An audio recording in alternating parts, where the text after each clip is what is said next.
Why did you choose Islam instead of Christianity? I didn't choose Islam.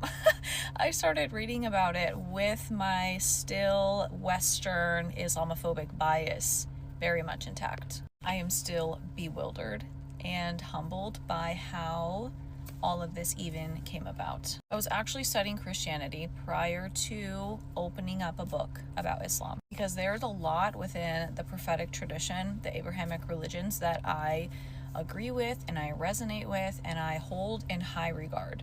But there were several things within Christianity which I will list that I did not agree with.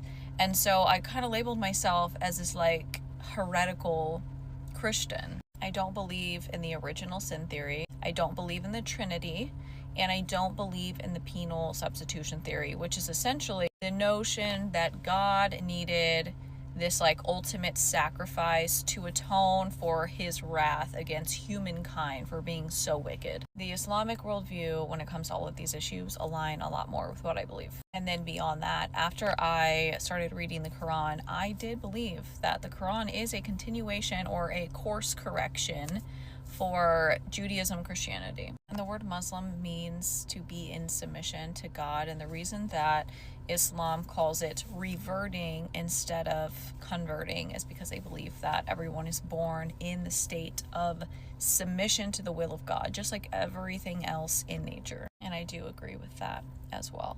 There are other things, but I'm trying to keep this relatively short, but it's just like such a misunderstood religion. So I know it's very confusing to a lot of people, like how could you possibly study Christianity and study Islam and like choose Islam? There's just too much that is undeniable. Like that's the short answer. Like there is too much that cannot be denied.